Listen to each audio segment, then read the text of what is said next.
Saya akan mulai dari Ibu Menteri Keuangan. Tadi statement awal dari Ibu menurut saya sudah bagus sekali bahwa kinerja 2025 akan digunakan sebagai acuan untuk menyusun APBN 2026. Dan rasanya kali ini Ibu Menteri juga sudah lebih jujur mengatakan bahwa estimasi pertumbuhan ekonomi 2025 ada pada kisaran 4,7 sampai 5,0. Jadi angka awal di 5,2% adalah angka yang sulit sekali untuk dicapai. Mengenai penerimaan negara juga penjelasan Ibu beberapa hari yang lalu juga bagus bahwa penerimaan negara sulit untuk mencapai di angka 3.000 triliun.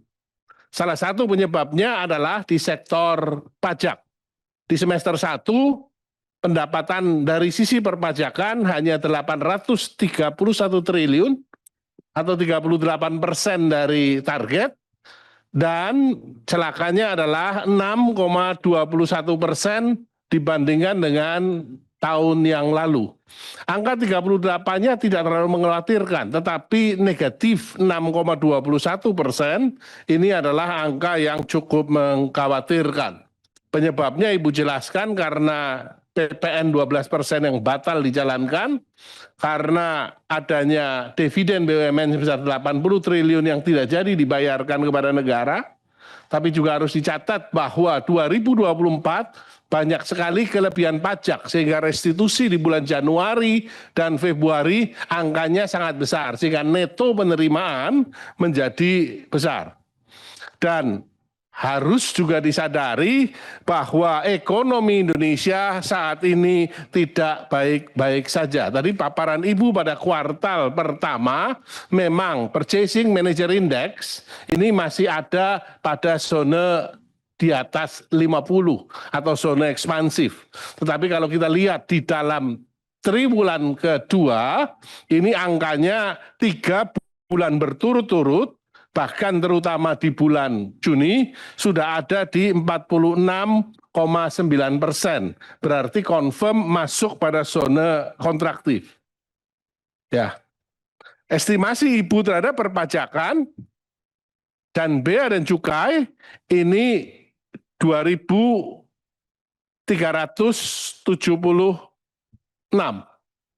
Ya. Tetapi sisi yang bagus adalah ada penambahan di sisi cukai. Untuk Pak Dirjen Bea dan Cukai, ini tambahan target Pak, dari 300 menjadi 310 Pak. Ya, kalau kita lihat dari cukai, bea dan cukai, kalau kita lihat cukainya saja 226. Dari 226, 216 ini dari cukai hasil tembakau. Tahun ini dinaikkan dari 216 menjadi 230, Pak Dirjen. Saya yakin ini beban yang tidak mudah bagi Bapak, tetapi juga cukup menantang. Dan saya yakin seorang Pak Jaka mampu untuk menanganinya. Kenapa? Karena kita tahu di cukai rokok, problemnya adalah pada rokok ilegal. Dari pengalaman Bapak sebelumnya, berdinas di tugas-tugas sebelumnya, saya yakin Bapak mampu untuk mengatasi masalah di rokok ilegal. Kemudian dari sisi bea-nya, juga dari posisi Bapak, saya yakin mampu untuk mengatasi masalah penyelundupan dan narkotika.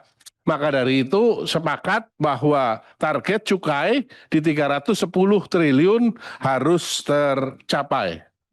Nah, pertanyaan saya Ibu, bagaimana Ibu akan mendanai tambahan defisit yang muncul karena pajaknya tidak tercapai?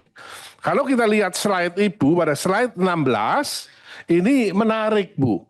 Karena dari awal kalau kita belajar cermati lebih teliti kan ada Inpres 1 2025 yang bicara soal efisiensi 300 triliun.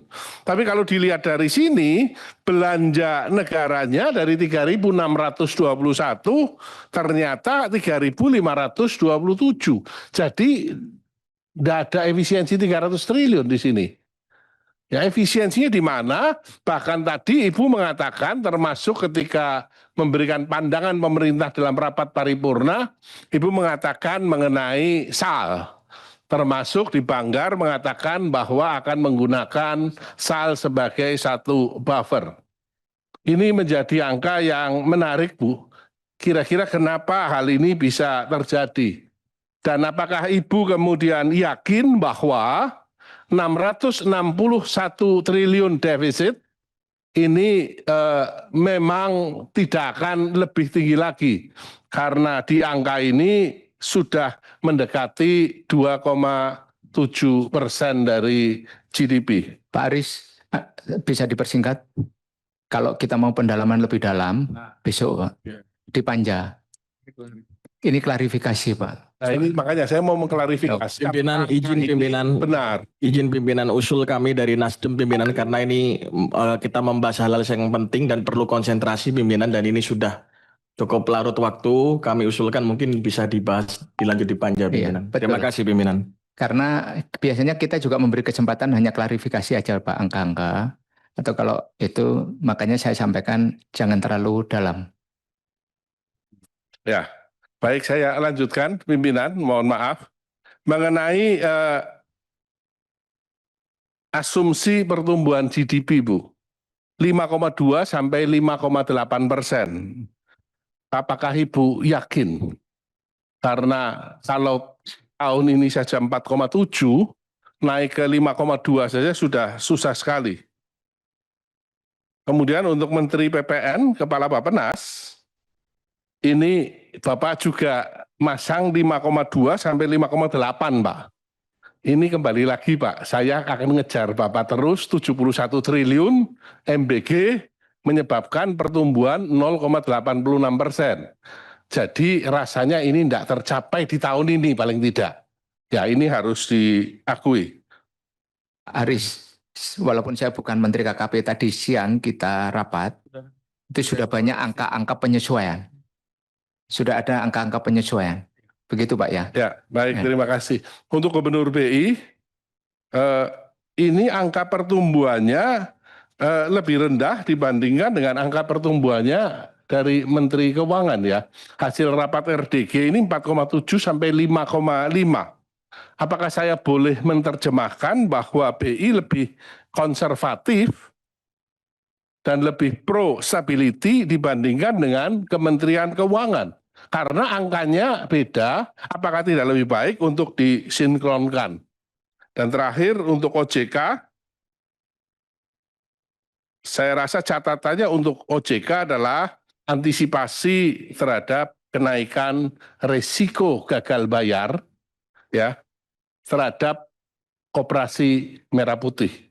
Karena ini dampaknya bisa besar sekali terhadap sistem perbankan ke depannya. Terima kasih. Assalamualaikum warahmatullahi wabarakatuh. Waalaikumsalam warahmatullahi wabarakatuh.